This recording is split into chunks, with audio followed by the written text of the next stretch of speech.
So we're talking waffles, of course. Yes. In case you're just joining us. Well, the purity of waffles, because you can't bastardize a waffle too much, because then it's no longer a waffle. That's what we were sort of, at least that's what I was griping at. A waffle by any other name is no longer a waffle. Speaking of I make blueberry oatmeal waffles. They're good. Speaking of bastards, Donald Trump lost yesterday. Oh. Did he? He lost. He lost in Iowa. Yes, to a Canadian. Oh, stop. Oh, man. Go Canada. Yeah, Canada had a good day in the primaries yesterday. They did. So did socialists. But it's nice to see you again, Kevin. Good to be seen. I know Kevin and I had a fun time down there. We did.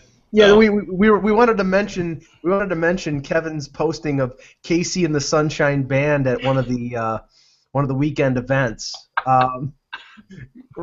Russ and I found it particularly amusing. We did. What was interesting about that is my boss is 27, and what he tweeted was that the Casey and the Sunshine Band were in their prime 10 years before he was born. It's funny too that you just talked about the history of newspapers when your boss is 27 years old. Yeah, and what was interesting is that I was in my prime when they were in their prime. So. But how did you shake your booty at the age of 65? That was the discussion we were having. I don't think any of us were booty shaking. No, we were just enjoying. So. We were just kind of shocked. But Casey's like 65 years old. Did he not do shake your booty? No, he did it. I actually, if you look in my Twitter feed, I have a video of him doing shake. You have video. Yeah. Russ, how awesome is that beer name for that beer I found yesterday, the New Haven Nighthawk? Yeah, that is awesome. Yeah, please delete that video. No. I was thinking they opened and did the encore of Shake Your Booty. The best thing of all was Howler, the mascot, playing drums with the band. Howler is the mascot for the Arizona Coyotes. I missed, and I just can't believe I wasn't paying attention. I'm so pissed. My son is so pissed. Everybody's angry at me for this. I missed the mascot game, which took place, because this is the kind of thing. This is right up my alley. I mean, believe it or not, I have a deep desire. I have a deep not desire for mascots. I have a deep love of mascots. Rephrase that. This is right. Weird. I have a deep love of mascots, and we have something that we do in our family. Like when I have my photo taken. If there's a mascot and I'm with my family, I have my photo taken with that mascot. I have tons of pictures of me with like Mr. Peanuts and I do too. I like mascot pictures. I've done it many times. Oh yeah. So there's 26 mascots. I found out. Okay, so there's 4 teams that don't have mascots. Can you name them? No, we're not gonna do that trivia contest. Oh, the Rangers don't have one. Yeah, the Rangers don't have one. And the Flyers don't have one. Correct. Which was kind of surprising. So Eric, who I was with, who is from HockeyBuzz, has decided that he wants to. The Jets don't have one, do they? I don't know. I don't know. I can make the list. Do the Canucks have one? Yeah, the Canucks have a whale. Oh, jeez. Yeah. Well, what's funny is like the Maple Leafs have one, which I didn't know, and the yes, Carlton. I mean, we all know Youppi or whatever his name is from Youppi's the best. Canadians. Yeah, who was the Expos mascot, right? The only team to share a mascot. They gave Youppi a job. Like they didn't. I think the Canadians were the nicest of the organizations because Youppi was out of work. He was. He was unemployed. It's hard to get a job. I mean, he was living on the streets. He's the only mascot, and this is true. He's not going to get he's not going to be waiter at the Hotel Bonaventure. I mean, he's walking around town. Yeah. He's the only mascot in the history of mascots to keep his same identity, because even the San Diego Chicken eventually just became the Chicken. There you go. Youppi. Right. I have a long-standing relationship with an actual very famous person who was a mascot. Just throwing this out there. But David Raymond, okay, Yeah. who do you know who David Raymond is? I do. Okay, right. So he was the original Philly Fanatic. Okay, his father, Tubby Raymond, is the legendary football coach from the University of Delaware for like 30 years. So I grew up, but that's where I met Rich Gannon. I grew up around the University of Delaware. So Davy Raymond was the punter, and no joke, the year before he left to become the Philly Fanatic, he left college not to become the Philly Fanatic, but he did. I'll never forget, there was, during the season, 3 times where Raymond, as a punter, drew, roughing the punter penalties. I mean, he was amazing at it. And the funny thing about it, every time he did it, he would go down on the ground. He would lay there. They'd wait for the call to be made, and he would jump up like he had been shot up out of a cannon, like the happiest person in the world. Like he was completely faking acting the whole time. It was hilarious. Wow, that's cool. So we knew that Davey Raymond had a sense of humor before he became the Philly fanatic. But now there's actually, I found out, 5 Philly fanatics. Yeah. So anyway, let's move on of the mascot talk. Let's get into the show. I can tell I've really encapsulated all of you. The excitement of all 4 of you looking at your phones is really pulled me. I should move on. I was searching for the photo because Carlton the Bear is the Maple Leafs. Their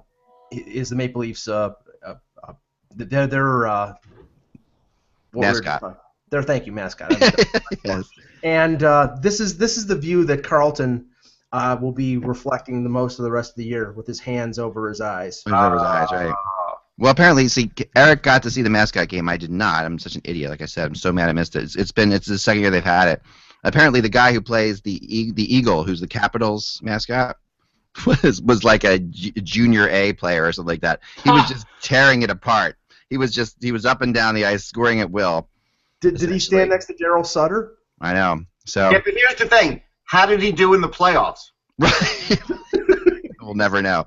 Just goes to show you that if you're, that the Caps are so good this year that their mascot is also the best in hockey. All right, so let's move on. Today's date is Groundhog Day. I know that. February 2nd. Yeah. February 2nd. The Groundhog Day. Yeah. Did he see his shadow? He did not, I believe. Which is bad, right? We're gonna have an early spring. Oh, if he does not see a shadow, that's good. 6 more weeks of Brian Strike. Okay. How does Bill Murray fit into that anyway? All right, here we go. I'm sailing. Yes. Good morning, campers. All right, here we go. It's February 2nd. The date will be that, and we'll go from Mike to Mike. You nailed those opens. We got the order. Just go. Yeah, all right. Go ahead. Hello, Hockey World. How you doing? It's February 2nd. It's Tuesday, 2016, the year of our Lord. Yes, go ahead. I'm Michael Agello. Don't drive angry. I'm Dan Petcher. I'm Russ Cohen. Happy birthday to my mom, Helene. Excellent. Kevin Allen, USA Today Sports. And I'm Eklund, and you're watching the HockeyBuzzCast on HockeyBuzz.com. I'm back from Nashville, and this is the podcast that thankfully Mike and everybody, you guys held down the fort yesterday. I appreciate it very much as I traveled back. Shoot, that was I may have to go pick up my son at school. Apparently, someone's calling. That was the nurse's office, and I hung up on them accidentally. Anyway, you should watch it. Yeah. If they call again, I will pick it up. You're watching the HockeyBuzzCast on HockeyBuzz.com. Yes, so back from Nashville, and Kevin and I were there, and I just for a few minutes have to talk about it because it was so off the charts. I mean, we thought about Nashville is just so perfectly centered to do this. This is exactly their world. They do shows all the time. They're used to the entertainment industry. They're not pretentious like L.A. or New York. Not just called either of them pretentious, but I just did. I know. But I'm just saying that. But this is a place where it's not like, oh, by the way, the All-Star Game's in town. Nashville let the All-Star Game be the whole thing. They had the most incredible parties. I mean, literally. I mean, it always is the greatest place to go, in my opinion, to watch a game with all the music. But now they had big time artists playing, everywhere you went, and great outdoor stages. The weather was absolutely flawless. The people were so kind. It was just, it's the most fun I've had at an NHL event, I have to say. I think in a long time. And it was just, and it really was. And the game itself was, I thought, I'm sure you talked about it yesterday, but I thought the game was really good. Kevin, what were your thoughts on Nashville? Yeah, no, we did talk about it yesterday, obviously. Okay, and, I'm sorry. Yeah, but it was I don't recall ever there being a All-Star game that had this much positive feedback. If you went on Twitter yesterday or Facebook, or just watch any of the programs, it was just universally rave reviews. Like if Rotten Tomatoes would have. It would have been like a 98 or a 99. It was just that good, and just for all the reasons that you articulated. Everything possible that could have gone right or wrong went right. You know, the game was much better. The John Scott story was unbelievable. The country community came together and they had great acts. And I mean, you know, they got Jennifer Nettles like that. I mean, like, Yeah. If you're a country fan, it doesn't get much bigger.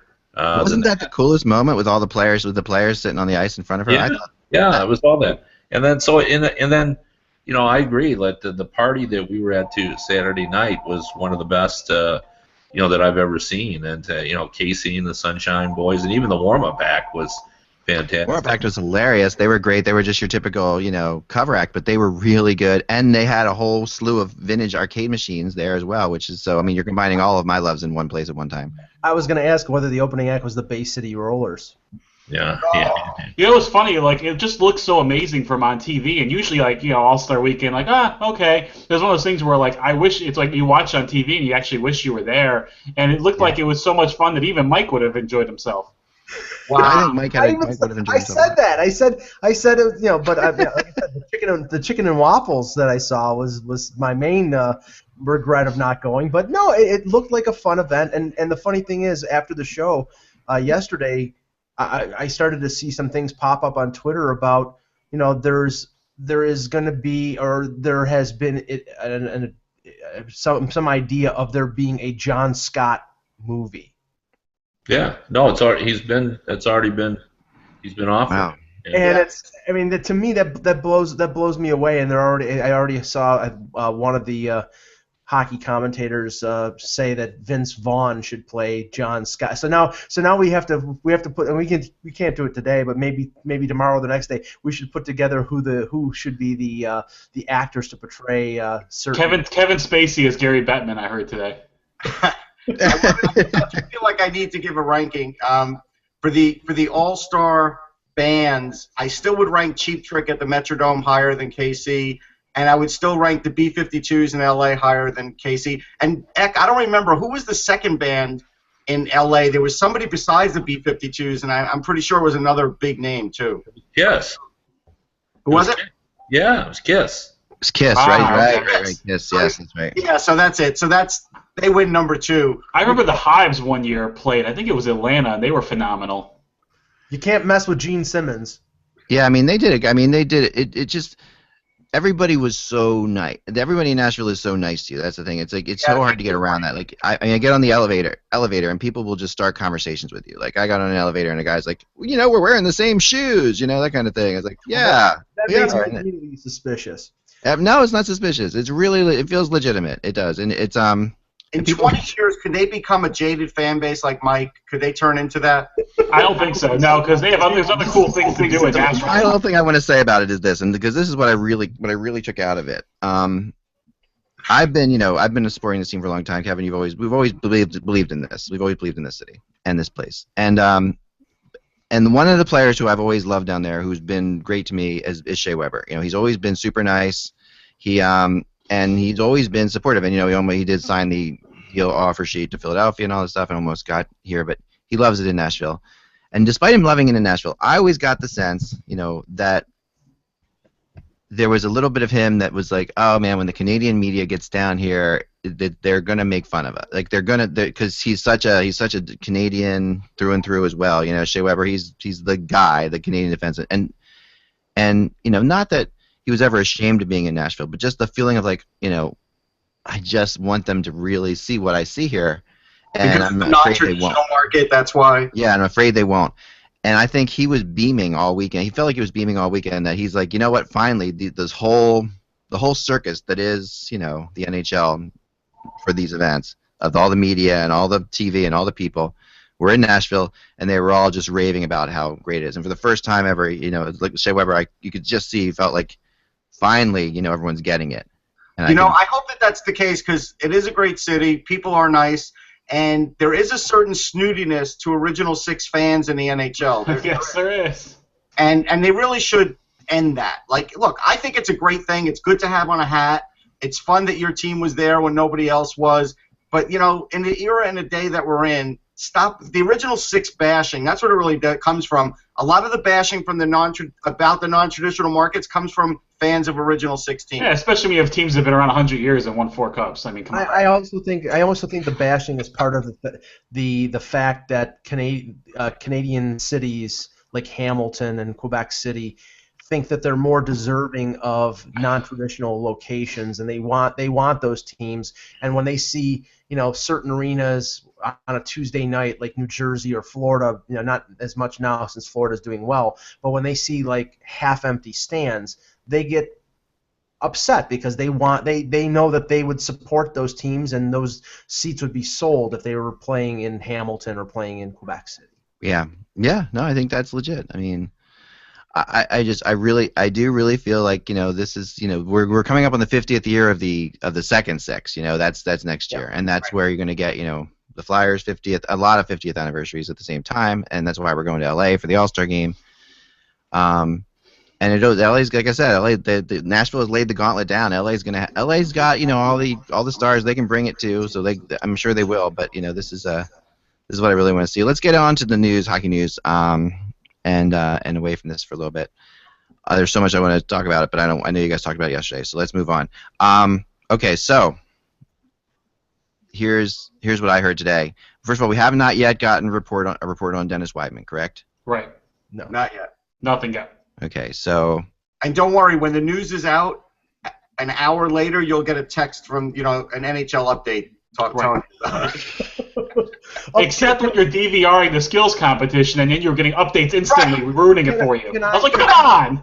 Can I just address something quickly? And I'm not trying to really are a sarcastic group today,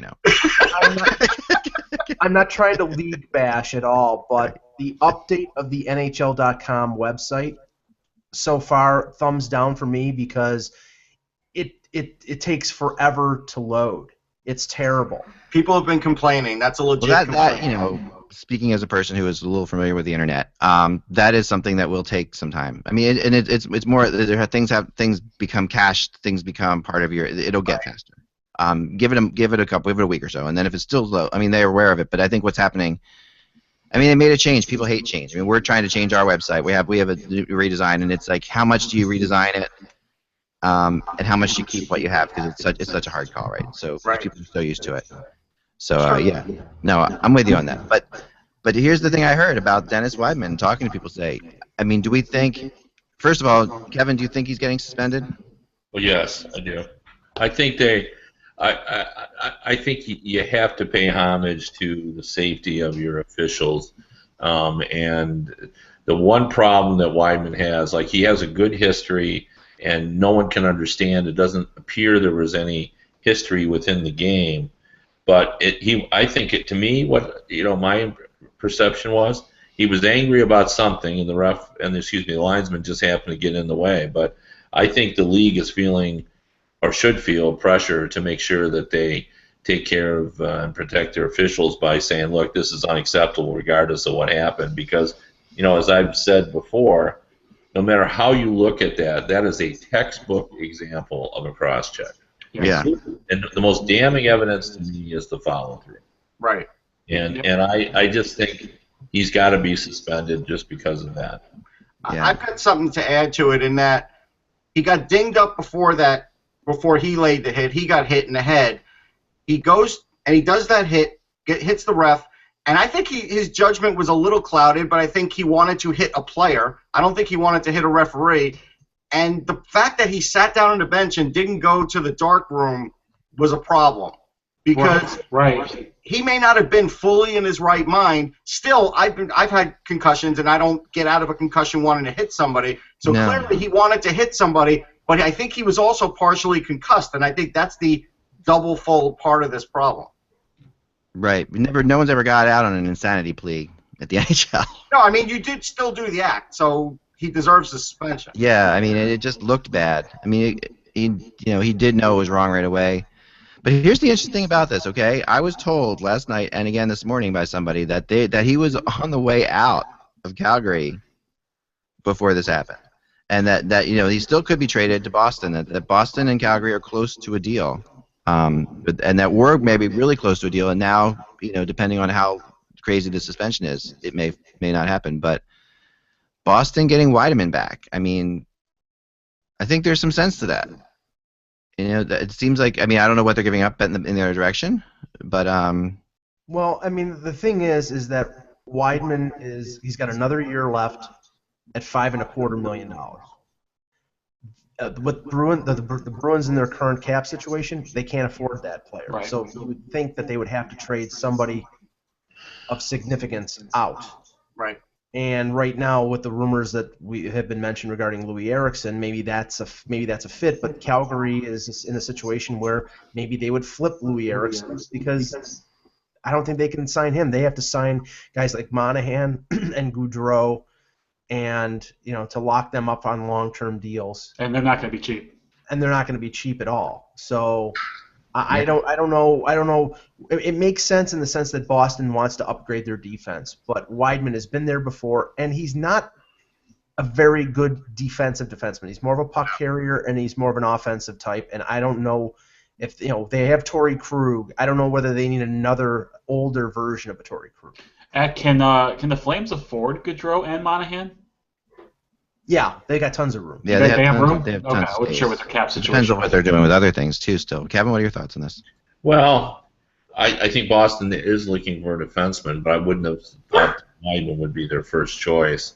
And the cap issue is important to them because that's why they started the situation. That's why they're moving out Louis Eriksson, as they're trying to give themselves a little more flexibility. So the fact that to be willing to take back another player earning over $5 million, that doesn't seem to me like that would be their first choice.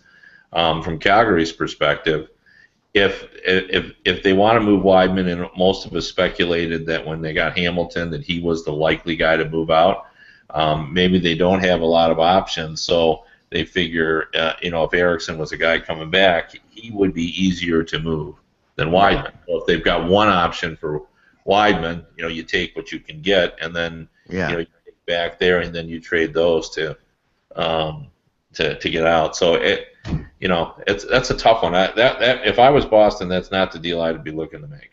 Right. No. Yeah, and another chip that Calgary has, and may not be in this trade, could be Mark Jankowski, because it doesn't seem like they're going to be able to get him signed to a deal in time. And if they feel like they can't, that's certainly a big name that they can move, because he's had a heck of a year in Providence. He's a young player with a lot of offensive ability, and so that is something that they could sort of include in a deal to even make it sweeter, or maybe get another team's great prospect too. Does it sound like he's going to use the loophole? Yeah. Really? Okay. And the thing is, Zach, is that Boston is already have enough older defensemen. I mean, Chara is 38. Seidenberg is in his mid-30s. They both have term left on their deals.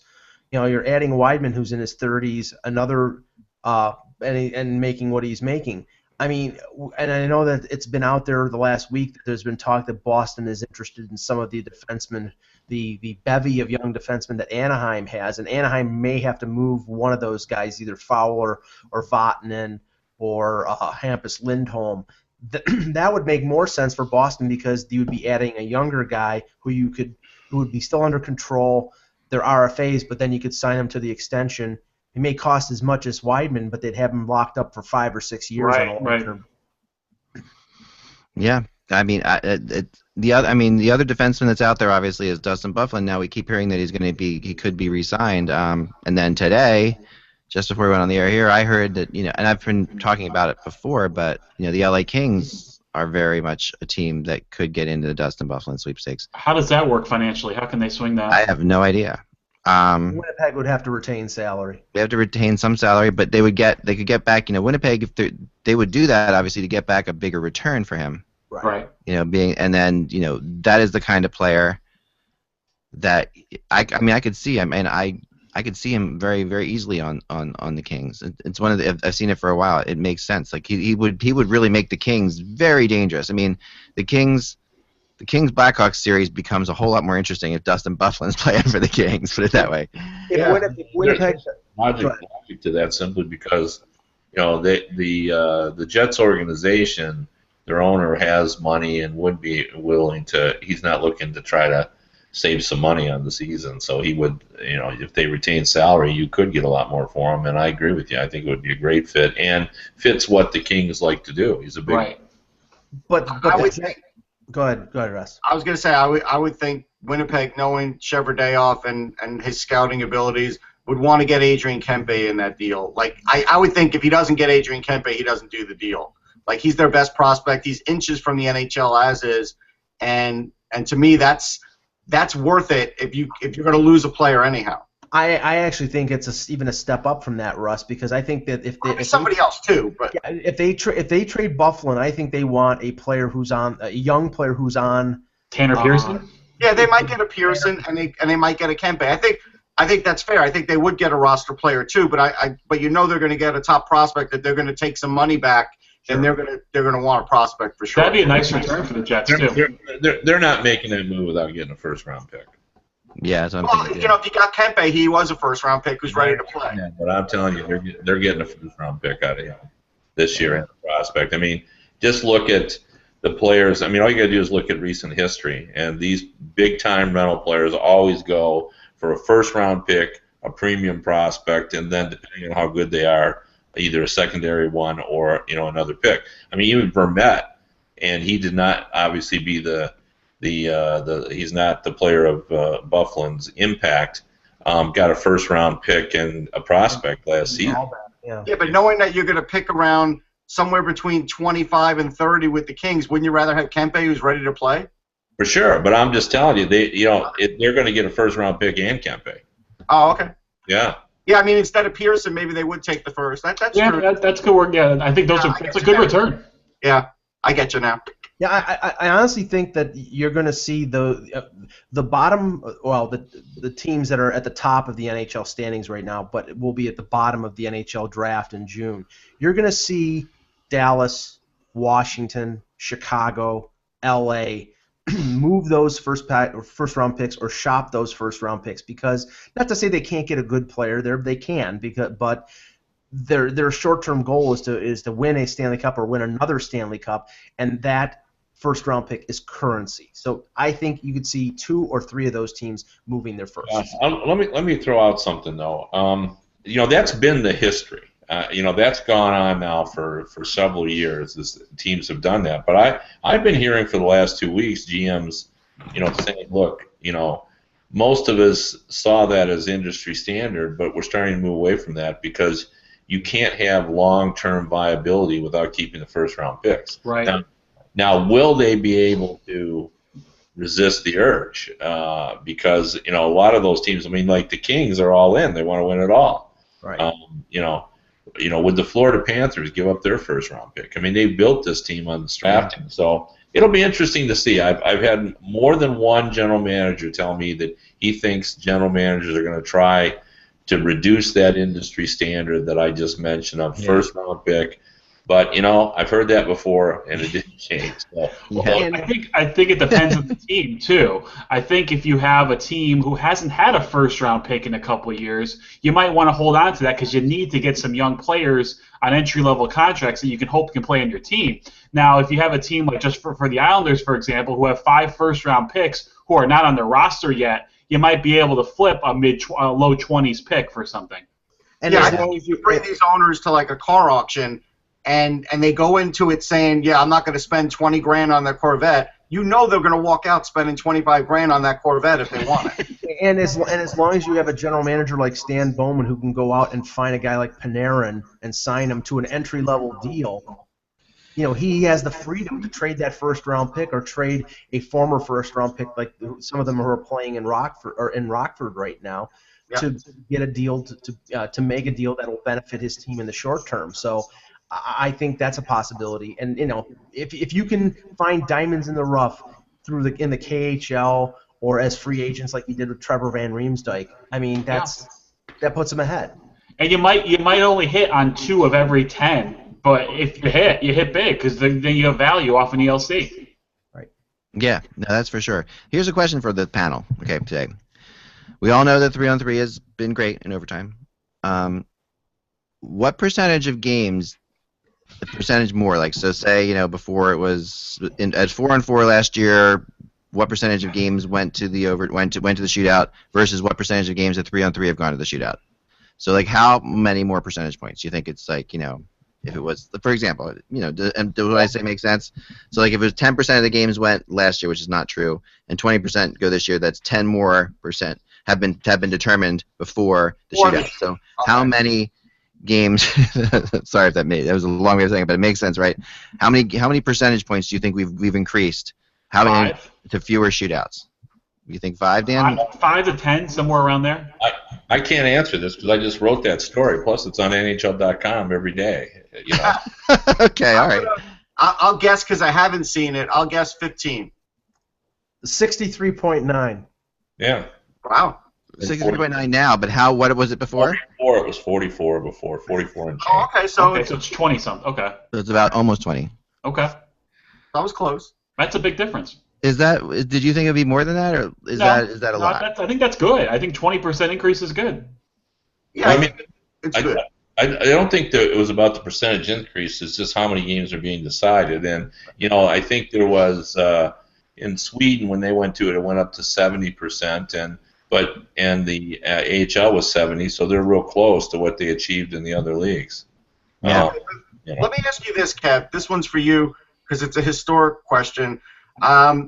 So when you look at this 5 years down the line, and there are guys getting goals that get goals 3-on-3 that they don't normally get 5-on-5, and you're matching up a defenseman's goal total, and so let's say in this era he's got 15, 20 goals, and what happens when you try and match that up against the guy from, the 90s? Yeah, but it's not going to be a problem because, we're already dealing with the it's sort of like the decrease in the Canadian dollar. We've had the decrease in the value of offensive production just because it's just harder to get a goal in this era. We talked about this before. It was easier to put up 100 points in the 1980s than it is now. So, what little advantage they get from 3-on-3, I think, has been washed away by the fact that it's so hard to score a goal. So it'll be interesting. What I found is interesting in the story that I did centered on the fact that coaches sort of had figured out how this worked. I'm getting real feedback. Trying to get rid of it. Yeah. Is it me that's causing the problem? I don't know. I don't think so. I'll log off too. You guys log off for a second. Go ahead and continue, Kevin. Okay, yeah. What was interesting was it's the fact that coaches have sort of figured out how this worked. I know Ken Hitchcock said, we know what the losing strategy is, which is if you play the same way you do 5-on-5 or even 4-on-4, you're going to find yourself in trouble because routine shots are turning the other way. But what they haven't figured out, which to me is fascinating, is how to gain control of 3-on-3. There is a randomness to it that even quality coaching has not been able to unlock the code for. There's just the puck. If you take a shot on goal and the goalie on the other team is a good puck mover, that puck's going the other way and you're down 2-1. They have not been able to coach in such a manner to prevent that from happening. So, my point in saying all that is I don't know that we felt like the coaches at some point were going to ruin all the fun. I don't know that they're going to be able to. Well, what I've noticed has been in recent weeks is that teams seem to be not only cycling the puck along the boards, but cycling the puck at the blue line. They're not making drop passes because if a drop pass is missed, you're going an odd man break or a breakaway the other way. So they're cycling it along the blue line, and if they can't connect with another one of their teammates, they come outside the blue line and reset and try to go again. So I think there is a method to the madness, but you're right, Kevin. They haven't found a foolproof way of attacking or defending on 3-on-3. Well, and there's one other thing too. Should they take out the trapezoid for 3-on-3? Should they make that a non-starter and say there's no trapezoid in 3-on-3? Because goalies then probably should stay closer to the net and let the players pretty much roam the full ice. And if they set up back there, they set up back there. But I just think that goalies sort of get a little edge that way because if they're a really good stick handler, they know they have that trapezoid and they probably shouldn't have it. Yeah, I mean, there's logic to that, but I don't think they feel like they need to do anything because this is working, perfectly. And what's interesting is Mike is right. Like, it's evolved and teams are playing things differently, but it hasn't altered the statistics. The statistics have stayed consistent all the way through it. So, the fact that the coaches are figuring it out and all of them are employing different strategy. A few teams, for example, Barry Trotz told me he always starts out with 2 defensemen. I thought this was brilliant because if he doesn't get the puck, he'd rather have Alsner defending against their best players than Ovechkin skating backwards into his own zone. If he does win the face-off, it's easy to switch Ovechkin to jump on and Alsner to go out. So it makes sense to start with 2 defensemen. I thought, that's really, a very logical position. We have not seen, although there was a lot of joking about the Penguins would have Kessel and Malkin and Crosby, we haven't seen 3 forwards all that often. No. There's only been seconds of it at the end of of an overtime. Right. And I think pretty much it's they like it the way it is. I don't think they would really want it. What about 3 defensemen? If you're Nashville with the offensive defensemen they have and the great skaters, would you throw 3 defensemen out there? Yeah, well, we haven't seen it yet. I mean, we just haven't seen a lot of that. And there has been an effort to a greater emphasis on controlling the puck. And what I like, and this was predicted by the players because I talked to them about it in September on the NHL Media Tour. There's a soccer-like quality to it. We've all seen them play the puck back to the goalie. Yeah. Right. Mm-hmm. And there is an advantage, obviously, to having puck-moving goalies because they can move the puck up in a hurry. And there's also a little more billiards play. They're banking the puck off the boards and trying to get the right angles for the skater to skate under it and take it in stride. So I think it's just been just perfect for them, and I think it's made shootouts more interesting because we don't see them very often anymore. So yeah, I'm completely with you there. I thought it was fascinating to watch how we had 3 completely different 3-on-3 games in the All-Star game. 3 games that just felt very different, and that is one of the cool things about 3-on-3 is its unpredictability and how it can go in any direction like that. To think that they would play. I mean, how much money would you have gotten if you could have predicted that the final of the All-Star game would be a 1-0 game? That. No. I mean, no, anyone would have given you that. That was. I mean, and a lot of that had to do with the fact that we got some incredible goaltending in the first half of it. I mean, it was just, I mean, that one save that Quick made, when the puck was behind him in the air, that was something. Luongo made some amazing saves as well. Would the crowd have gotten behind the mini games if one of them was decided by that they said it was going to be a 2-shooter shootout possibly? Would they have liked that? I don't know if they would have liked that. Yeah, I don't know. That's a good question. I'm glad we didn't do that because no one wants to see that kind of shootout. I mean, it was funny that the championship game of the 3-on-3 All-Star was the first defensive-minded shootout I'd ever seen. Yeah.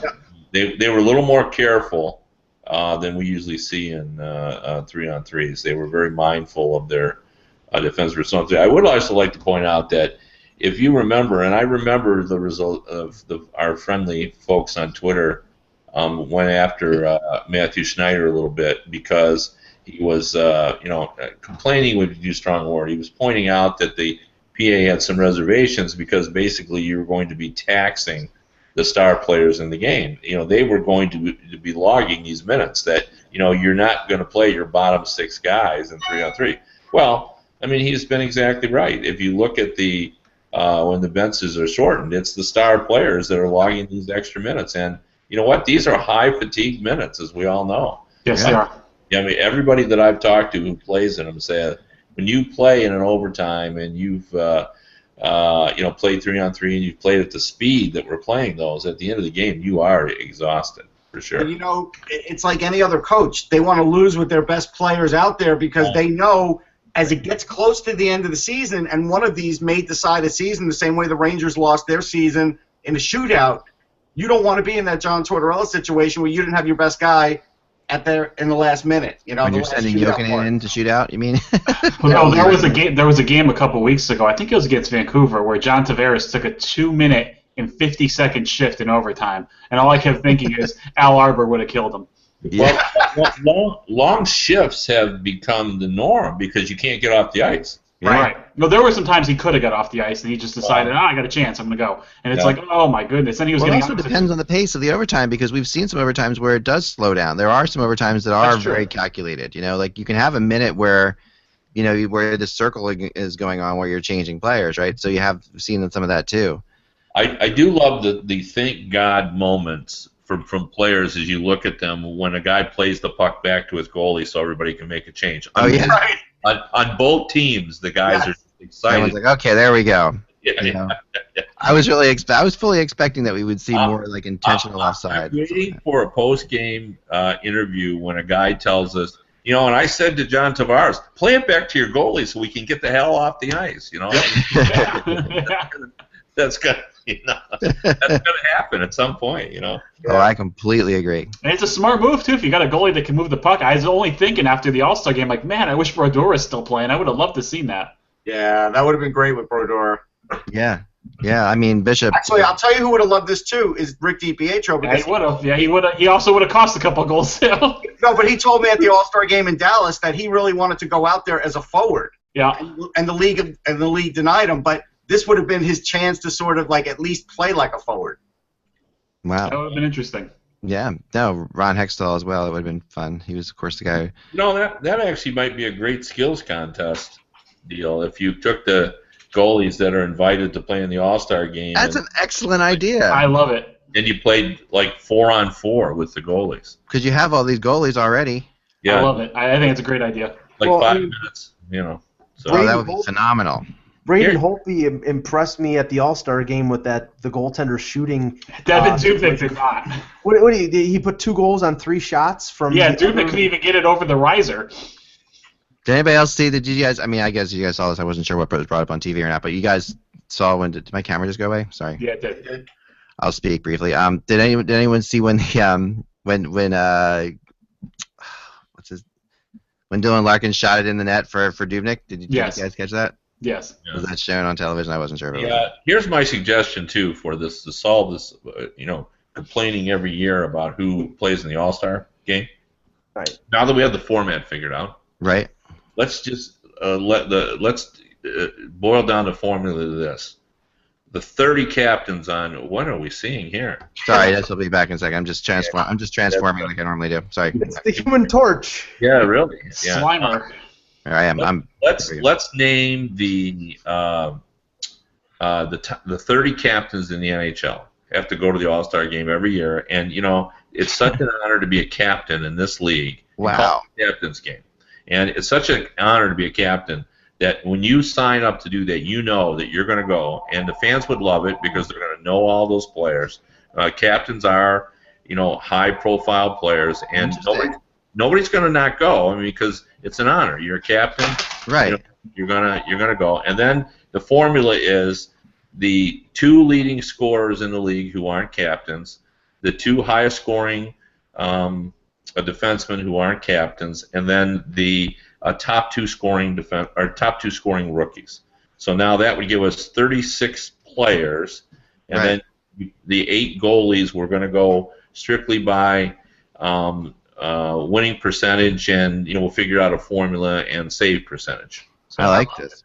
I think it's great. Yeah. Make it completely subjective. It's whatever you achieve at that point. The cutoff day is this day. Who's ever the 30 captains, and when you accept being a captain, you accept you're going to go to the All-Star game and represent your team, and it's an honor. You just change it. We call it the NHL Captain's All-Star Game. I like it, the Captain's Challenge or something. And there, I mean, I don't know if there were a couple teams last year that didn't have captains because the captains were either traded. They would have to probably choose a player. Everybody's got like an assistant captain or something. Now the only thing that's missing from that, and fans would bitch a little bit, is there's no fan element, I guess. So would you let the fans sort of choose like what jersey they're going to wear? You give them a choice of like 2 or 3 jerseys that they could possibly wear, and maybe let them choose that. Like you got to let. How about you take maybe 10 players, and then they get to vote in 2 of them.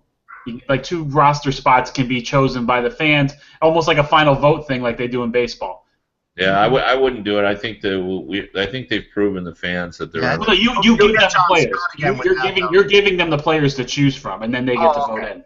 Oh, I see what you're saying. Okay. Yep. Instead of the fan voting, someone brought this up to me, which would be kind of interesting. So along the lines of what you're saying, Kim, like you have an actual, a very very objective thing. This is how it is. Someone said you could have a fan, the gambling aspect of this, of trying to predict who is going to be in the All-Star game instead of trying to vote the All-Star game. Try to predict the All-Star game. Oh yeah, like almost like you make your roster and you get points for how many players you get correct. Right, and you submit that, and the winning, and you'd have other. I things too. love it. Just That'll what we be- need, a fantasy all-star FanDuel pool. next year. So It'll be on FanDuel next year, yeah. For Because sure. I crushed DraftKings on the All-Star game. Let me tell you that. Did you really? Oh yeah. Jeez. Man, I got to get back in there. I haven't played for a while. All Ah, right, before we go, I want to share this, and this was sent to me. So I really like this a lot. This is the John Scott Snowman Oh, it's awesome. that someone made. You can see here's the bottom of it. I mean, this is really fascinating. This whole, I mean, it is.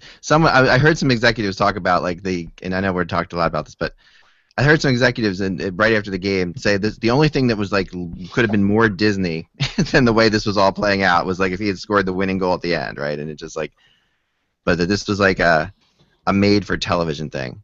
I mean, the interesting thing is he did, that goal he scored on the breakaway. It was a pretty good goal. That's a clean goal. It was a clean goal. real good goal. All right, you want some cards? All right, here we go. Yes. All right, a couple cards, and then we're out of here. By the way, my son is fine. Just letting you know, I got a text. Everything's Good. fine from the school. Okay. My wife is picking him up. He's fine. All right, here we go. Okay, so here we go. All right. Let me go through. Okay, I got some good ones here today. This is the cards that keep giving. Let's go with a flyer for a second. All right. Okay, this is one of the more underrated players in NHL history. Brian Propp. Ed Van In. Nope. Good calls. Good calls so far. Tim Kerr. Mel Bridgman. That is Tim Kerr. That is Tim Kerr. You're right. I remember that set, and I knew Brian Propp and Tim Kerr had cards like that. Are these painted or something? Not really. They're just no, honest. they're just artists. It Yeah. doesn't look anything like Tim Kerr. No, it doesn't. It looks like Mike Gardner. It does look like Mike Gardner, but on a much bigger body. Looks like Tom Selleck with the mustache. That's crazy. All right, let's give you a. All right, how about this player? Mm-hmm. I didn't. Andrew Ladd. Yeah, they're very good. Bring him up only because he could be traded very soon, so I brought him up there. Yeah, I never even. You flashed that so quick. I just saw a C. Yeah, I'm trying. I know. I'd like to get more interesting things than that. Sorry. Man, today the cards. Okay, this guy was traded. Was involved in a very big trade. Okay, this is the kind of player I like. Doug Gilmore. No, this is a Red Wing. All right. All right. Is that Jimmy Carson? Yes, that is Jimmy Wow. Carson. Jeez. Man, Dan, you killed this thing. Yeah. All right. I like when they, the other day I got a whole bunch. Okay, here we go. All right, hold on. Man, today I'm getting all these all these big stars here. I just saw Eiserman. Yeah, that was Eisman. That was good. Get a life, Dan. All right. Well, every once in a while, Money tells me to get a life. one That's of the funny. things I've noticed about this box of cards I got is it's really good at having players that were very good, but Put on not other team. but not giving me the team, but the card of the team that you would never associate with them. That's this one, for example. Okay, so It's Is not that Glenn Adam Ed- Graves? no. No, that was Graves. No. Graves' rookie card is at Edmonton. He's much younger. Yeah.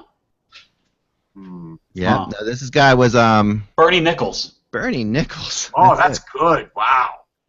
Bernie Nichols. There you go. Huh? Okay, Dan's undefeated today. And last but not least, let's get a good one here. All right, that's not a good one. Wow, some of these are very obscure OHL players from the 80s. I'm not going to go there with you. Yeah, don't go there. Yeah, I will not. Wow. All right. I had to pull You know, out if you my- like, who played for the Sioux Greyhounds in 1985? Forget. Here's a good one. Another player that I would never associate with this team. Okay, so here he's obviously a Winnipeg Jet. He looks like Paul Correa, but I know it's not Paul Correa. Not Paul Correa, no. Correa never played with us. Just let me give you some information about him. Yeah. Steve Correa. Really? Martin Korea. South Korea. No. I think of him as a St. Louis Blue. And unfortunately, because I don't have my reading glasses, I can't read. You don't know who it is. What? I know who it is, but I can't read you any of this stuff on the back. Perry Turnbull? He was definitely a Blue most of his career. Is he in the Hall of Fame? No, he's not. Okay. Is it Perry Turnbull? Scott Young. Saskatchewan. No, that's not Scott Young. He was a Whaler back then. Let's see. Okay, he was. Okay, wait, hold on. So, Doesn't help when you can't read. surprised those who didn't think enough of him Why don't we to make draft him. He was an undrafted player. What? Undrafted player. Undrafted. Yeah. It's not Jimmy Mann, is it? His first name is Greg. How about that? Greg Millen. No. Greg Shepard. I know people out there are screaming in St. Louis. You know who this guy is? Greg Hotham. I think his son may have been drafted. Just say it. Yeah, Say we it, don't know. please. Greg Kozlowski. How about that? Oh, Who? God. Who is it? Greg Kozlowski. Come on now. Oh, I never would have got that. Never would have gotten that. By the way, Eck, why don't you make Hockey Buzz cheaters? That would be good. It'd be good for this segment, and it'd be good for the other people who can't really see out there. Hockey Buzz Cheat. Yeah, I know.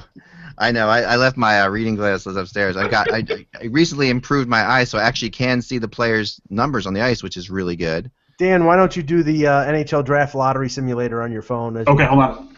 I can do that. I can do the NHL Draft Simulator. Okay, well, Dan, do it on your phone. Yep. All right, today's winner is the Vancouver Canucks. Oh, look at Lord. that. Wow, I got to tell you, if the Canucks got Matthews, they would really be on their way. They really would be. Because they're already doing really well, right? They're already doing well, and they've already got young talent. Yeah, Who's they second do. and third? Who's second and third? Hold on, let me go back. Does it show that? Let's see. Yeah, it should. Oh yeah. Columbus second, Edmonton third. That's Right. a good spot for Edmonton because even if they took Chychrun third, they wouldn't get blasted. Sabres fourth, Maple Leafs fifth. There you go. Okay. The Sabres would be the most interesting spot. Yeah. Yeah, because And you the, can see Toronto wanted to move up there. Well, you can Yeah. either see Toronto moving up or Toronto waiting to see if Kachuk's going to fall there, and if not, then they would Move move down. up and get Kachuk, and then somehow would one of the Finns fall to the Sabres because if Edmonton went with a defenseman, would they pass up on one of the Finns? It could happen. This is going to be a normal feature after the deadline from March the 1st till the 18th when we have or whenever. Yeah. We like it though. This is a good feature, and we got to start keeping track again. It was fun last year. We do. I'll definitely do it. You guys do this yesterday? No, we did it No. once before last week, and the Maple Leafs won. So we got the Maple Leafs and the Canucks. Right. They're the leaders so far. All right. All right, guys. Thank you so much for watching. I have my son in the hospital tomorrow. So everything seems to be okay. It's it's something that's going on. So I won't be here tomorrow, but I will be here on Thursday and Friday in all likelihood, as long as everything's good. But I appreciate you guys watching. I will be back to update the blog and the rumor chart this evening. Enjoy the games. A lot of games tonight. A lot of big games tonight. Yeah. Russ and I will talk about the re-debut of Connor McDavid. Who's Right, Connor McDavid returns tonight. Yeah. A really Flyers game tonight. Actually, Eck, I'll let you in on this real quick. So I was at the Philadelphia Sports Writers Association banquet yesterday, and Ron Hextall was there and spoke for a minute.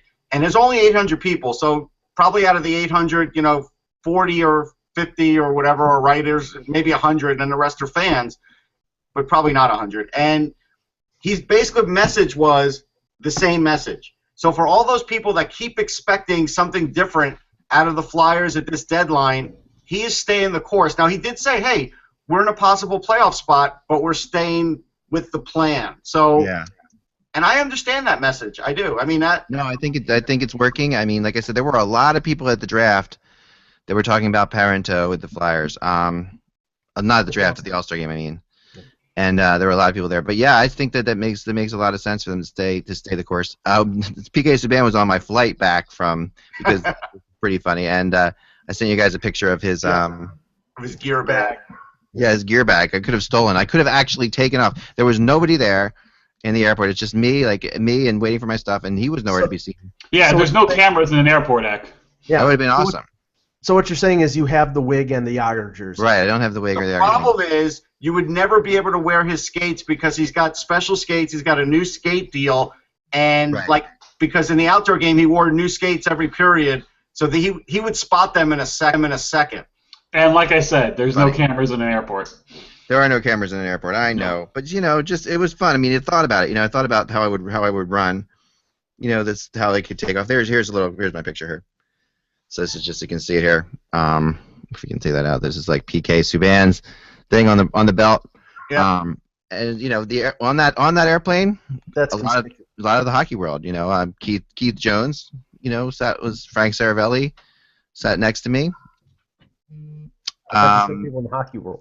Yep, PK Subban, and it was interesting. So it was a big time stuff. It was fun. It was a tiny little plane. It's like one of those. It was really funny, small plane. So, but PK was happy. He was upbeat, as he always is. He's amazing. He's such a good guy, and just Jones was always upbeat. Yeah, Jonesy's great because we flew down in the same plane too, and Jonesy, a lot of people go up to Keith Jones and say, hey, because he's very recognizable in Philadelphia, and he's always gives time for everybody. So it's really, really cool. He's a happy-go-lucky dude. He is a happy-go-lucky farmer. Yeah. He still has his farm. Guys, thanks so much for watching. Remember, without the buzz, it is just hockey. We will talk to you soon.